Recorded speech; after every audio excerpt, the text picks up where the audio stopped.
दोस्तों, इंग्लिश की बड़ी सुंदर सी लाइन एक शायद आपने सुनी होगी कि your limitation it's only your imagination. मतलब कि आपकी सीमा वहाँ तक है जहाँ तक आपकी सोच है, ठीक, जहाँ तक आपकी कामना है।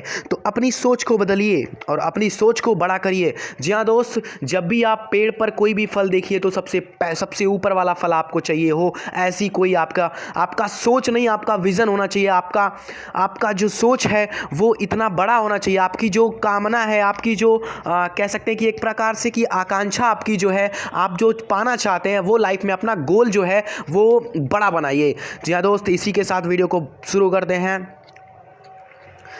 तो दोस्त, आज इस वीडियो में मैं डिस्कस करने वाला हूं कि स्ट्रेस क्या है और इंटेंसिटी ऑफ स्ट्रेसेस और टाइप ऑफ स्ट्रेसेस और थोड़ा सा डिफॉर्मेशन और स्ट्रेंथ के बारे में डिस्कस करूंगा।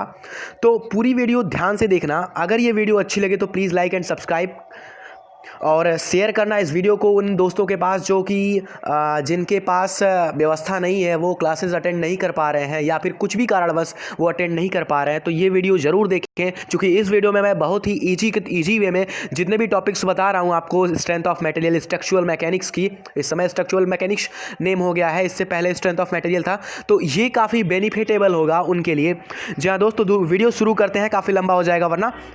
सबसे पहली चीज़, स्ट्रेस क्या है, ध्यान से सुनिएगा। किसी पदार्थ पर बाह्य बल को आरोपित करने पर उनके अवयवों के आंतरिक विरोधी बल का उनके अवयवों में एक आंतरिक विरोधी बल उत्पन्न हो जाता है, जिसे हम प्रतिबल कहते हैं। ध्यान से सुनिए, कोई आपके पास एक ऑब्जेक्ट हो, सपोज करिए मैंने कोई एक ऑब्जेक्ट लिया, ये रहा मेरा कोई ऑब्जेक्ट। अब इस ऑब्जेक्ट पर हम कोई बाह्य बल आरोपित कर रहे हैं। सपोज करिए मैं इस पर कंप्रेसिव फोर्स अप्लाई कर रहा हूँ, ठीक है, मैंने इस पर फोर्स अप्लाई किया। अब इस फोर्स के कारण इनके अवयवों में, ठीक है, जो मैंने पार्टिकल लिया, जो मैंने मैटर लिया, जिस पदार्थ को मैं लिया हूँ, जिस पर मैं फोर्स अप्लाई कर रहा हूँ, उस पर मेरे लगाए गए फोर्स के कारण जो उनके अवयवों के अंतर्गत जो कह सकते हैं कि जो विरोधी बल उत्पन्न हो रहा है, वही विरोधी बल क्या है, स्ट्रेस है।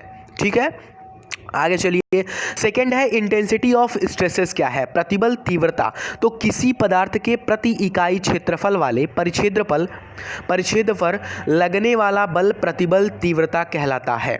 जैसे सुनिए, अब इसे टाउ या पी से प्रदर्शित करते हैं। तो ध्यान से सुनिए, इसमें देखिए कुछ है नहीं, ठीक है, जैसे दाब था आपका, ठीक उसी प्रकार का फार्मूला है। आप इसको एक प्रकार से दाब भी कह सकते हैं, लेकिन हाँ ध्यान दीजिएगा, यहाँ प्रतिबल तीव्रता है। जैसे आप दाब की परिभाषा याद किए, सेम वही परिभाषा, सेम वही फार्मूला भी है, बस थोड़ा सा अंतर है। यहाँ पर आप क्या कहेंगे कि एकांक क्षेत्रफल पर लगने वाला दाब किसी वस्तु की प्रतिबल तीव्रता कहलाती है। Stress of any intensity of stress of any object is a unit area of force. Okay, चलिए दोस्त, तो प्रतिबल तीव्रता बराबर फार्मूला होता है F/A। इसका यूनिट क्या हो जाएगा, बल का मात्रक न्यूटन और एरिया का मात्रक, चूंकि एरिया क्या होता है, लंबाई गुणे चौड़ाई होता है, तो लंबाई को भी मीटर से और चौड़ाई को भी मीटर से, तो मीटर इंटू मीटर यानी कि मीटर स्क्वायर, तो न्यूटन पर मीटर स्क्वायर। अब ध्यान से सुनिए, न्यूटन पर मीटर स्क्वायर को हम कहते हैं 1 पास्कल। ठीक है, यहां से 1 नंबर का क्वेश्चन आता है कि 1 पास्कल बराबर कितने न्यूटन पर मीटर स्क्वायर, या पूछ देगा आपसे कि 1 पास्कल बराबर क्या होता है, तो आपको बताना होगा कि 1 न्यूटन पर मीटर स्क्वायर। ऑब्जेक्टिव क्वेश्चन में अक्सर पूछ देता है ये क्वेश्चन, तो ध्यान से इसको देखते रहिए। आगे चलते हैं टाइप ऑफ स्ट्रेसेस के बारे में, प्रतिबल के प्रकार। ठीक है, प्रतिबल निम्नलिखित प्रकार के दिए होते हैं। प्रतिबल क्या होते हैं, निम्नलिखित, और इसके टाइप्स में ध्यान से देखिए। पहला टाइप है टेंसाइल एंड कंप्रेसिव स्ट्रेस, दूसरा टाइप है शियर स्ट्रेस, तीसरा टाइप है डायरेक्ट एंड बेंडिंग स्ट्रेसेस। ठीक है, तो 3 टाइप्स हैं स्ट्रेस के, कौन कौन से, tensile and compressive, shear stress, direct and bending. तो ध्यान से सुनिए, मैं तीनों को इतने आसानी से बताऊंगा आपको कि आपको याद हो जाएगा तुरंत, केवल ये वीडियो देखिए बस, आप पूरा ध्यान से देखिए। टेंसाइल एंड कंप्रेसिव स्ट्रेस क्या होता है, देखिए कोई ऑब्जेक्ट मैं ले रहा हूं, ये लीजिए, मैंने कोई ऑब्जेक्ट ले लिया, सपोज करिए ये कोई मेरे पास एक ऑब्जेक्ट है, ठीक, ऑब्जेक्ट लिया, ऑब्जेक्ट पे जब कोई फोर्स दबाव की में होगा, जैसे 2 फोर्स मैं यहां पर लगा रहा हूं, ठीक।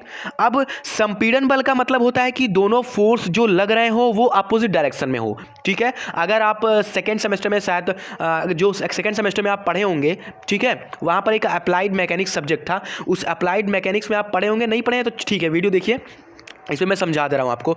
देखिए यहाँ पर जब कोई दो फोर्स क्या होते हैं, अपोजिट डायरेक्शन में होते हैं, अपोजिट डायरेक्शन में लगते हैं, वहां पर संपीड़न बल लगता है। तो ये अपोजिट डायरेक्शन में मैंने देखिए दो फोर्सेस को अप्लाई किया किसी भी ऑब्जेक्ट पर, ठीक। तो यहां क्या होगा, संपीड़न बल उत्पन्न होगा। बस इसी के कारण इस ऑब्जेक्ट में जो प्रतिबल, जो स्ट्रेस हो रहा है, जो इसका आंतरिक विरोधी बल उत्पन्न हो रहा है, उसी को बोलेंगे हम कंप्रेसिव स्ट्रेस, ठीक है। तो इसकी परिभाषा क्या बन जाएगी, जब किसी ऑब्जेक्ट पे हम संपीड़न बल लगाते हैं या दबाव बल या कुछ भी कह सकते हैं आप, संपीड़न बल लगाने के कारण उनके अवयवों में जो प्रतिबल उत्पन्न होता है उसे हम कहेंगे संपीड़न प्रतिबल, ठीक है। आगे चलिए टेंसाइल के बारे में जान लीजिए। बस देखिए टेंसाइल में क्या है, थोड़ा सा अंतर है। टेंसाइल में आपको क्या करना है, ऑब्जेक्ट पर, ये कोई आपका ऑब्जेक्ट है, इस पे जो फोर्स लगाना है दोनों का अपोजिट डायरेक्शन में, ये देखिए सेम डायरेक्शन होना चाहिए, ये इधर लग रहा है, ये इधर लग रहा है, ठीक है, डायरेक्शन अपोजिट होना चाहिए, ठीक है, यहां पर टेंसाइल में। तो यहां क्या होगा, जब किसी ऑब्जेक्ट पर हम तनन भार या तनन बल लगाते हैं तो उनके अवयवों में जो प्रतिबल उत्पन्न होता है उसी प्रतिबल को हम कहेंगे क्या, तनाव प्रतिबल, ठीक है। ये तो शायद क्लियर हो गया होगा। आगे चलते हैं नेक्स्ट टॉपिक हमारा है कि किसी पदार्थ में, हाँ संपीड़न तो बता दिया मैंने। अब इसके बाद शियर स्ट्रेस क्या होता है, शियर स्ट्रेसेस। तो देखिए यहाँ पर जो भार है, भार और बल में एक भार, उसी बल को हम भार कह रहे हैं, ठीक है, तो कंफ्यूज मत होइएगा, ठीक है। चलिए शियर स्ट्रेस क्या होता है, कर्तन प्रतिबल। यदि किसी पदार्थ पर कर्तन भार के कारण उसके अवयव में उत्पन्न आंतरिक विरोधी बल कर्तन प्रतिबल कहलाता है। मतलब किसी पदार्थ पर हम कर्तन बल लगा रहे हैं तो उसके मतलब देखिए जब प्रतिबल की बात आएगी तो सीधी सी बात, जिस फोर्स को वो, जिस स्ट्रेस को वो पूछ रहा है, आपको सिंपली कहना है, जैसे मैंने कहा कि तनन प्रतिबल क्या होता है, तो आपको कहना होगा कि तनन बल के कारण उनके अवयवों में जो विकृति या जो प्रतिबल उत्पन्न हो रहा है वो होगा आपका तनन प्रतिबल। कंप्रेसिव के लिए सेम चीज, कंप्रेसिव फोर्स के कारण जो ऑब्जेक्ट में आपका स्ट्रेस जनरेट होगा, ठीक है, वही क्या होगा, स्ट्रेस आपका कंप्रेसिव स्ट्रेस कहलाएगा। शियर स्ट्रेस के लिए सेम भी, जब शियर स्ट्रेस किसी भी ऑब्जेक्ट पर पड़ेगा तो शियर स्ट्रेस क्या होगा, किसी ऑब्जेक्ट पर शियर स्ट्रेस क्या होगा कि जो ऑब्जेक्ट पर जो स्ट्रेस शियर फोर्स के कारण लग रहा है, जो जनरेट हो रहा है, वही क्या होगा आपका शियर स्ट्रेस होगा। अब डायरेक्ट और बेंडिंग स्ट्रेस समझ लेते हैं। देखिए कर्तन प्रतिबल, कर्तन में समझ जाइए थोड़ा सा, जैसे कोई आपका ऑब्जेक्ट है, कर्तन का मतलब ये होता है कि ऑब्जेक्ट पर जब काटने वाला बल लगा उसे हम कर्तन बल कहते हैं, ठीक है। चलिए अब डायरेक्ट एंड बेंडिंग बाकी आगे मैं वीडियो में बताऊंगा आपको, ठीक है, आगे टॉपिक है इसका पूरा डीपली है। चलिए डायरेक्ट एंड बेंडिंग मोमेंट क्या होता है, बेंडिंग स्ट्रेस क्या होता है।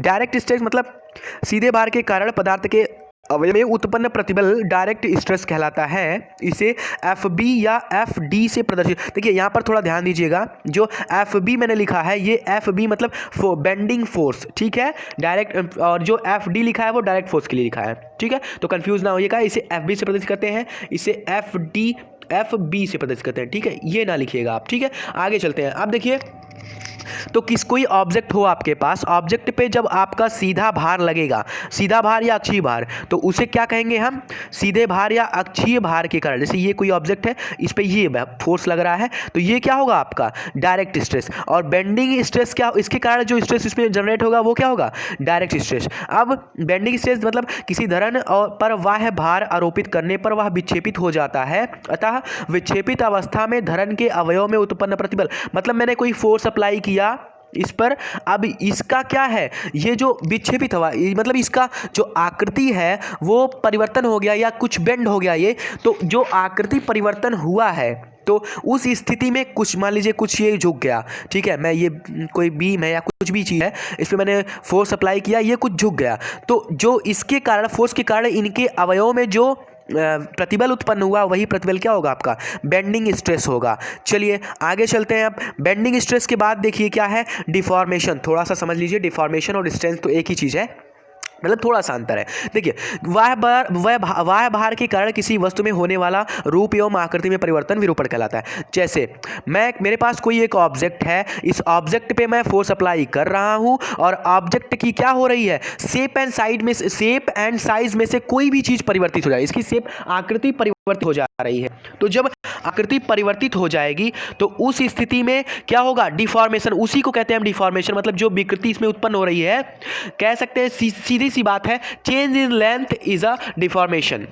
ठीक है, जो आपके लंबाई में या आपकी जो लंबाई चौड़ाई कुछ भी आकृति में परिवर्तन हो रहा है, चेंज इन डायमेंशन, वही क्या आपका डिफॉर्मेशन है। अब जो आपका जो चेंज हुआ है उसकी जो वैल्यू होगी वो आपका क्या होगा, स्ट्रेन होगा। मतलब विकृति की माप आपका क्या होगा, जो हमारा विरूपण हो रहा है, विरूपण की माप आपका विकृति कहलाएगी, और जो विरूपण हो रहा है वो किसी फोर्स के कारण होगा, उसकी आकृति में परिवर्तन जो हो रहा है वही विरूपण होता है। ठीक है, अब जैसे यहाँ पर कोई ऑब्जेक्ट दिया है, इसमें देखिए ध्यान से, यहाँ पर कोई ऑब्जेक्ट दिया है, एक ऑब्जेक्ट में देखिए ध्यान से, यहाँ ऑब्जेक्ट दिया है, टेंसाइल फोर्स अप्लाई किया गया है, तो इस टेंसाइल फोर्स के कारण इसमें क्या हो रहा है, यहाँ देखिए डी, इसके व्यास में अंतर आ रहा है, डी माइनस डेल्टा टी हो गया, डेल्टा डी का परिवर्तन हुआ, और एल में भी परिवर्तन हो रहा है, एल प्लस डेल्टा एल कर दिया है। ठीक है, पहले एल था अब डेल्टा एल हो गया। तो यही सारी चीज़ें हैं, आगे मैं वीडियो में और बताऊंगा आपको। आज अभी तक के लिए जय हिंद, नमस्कार।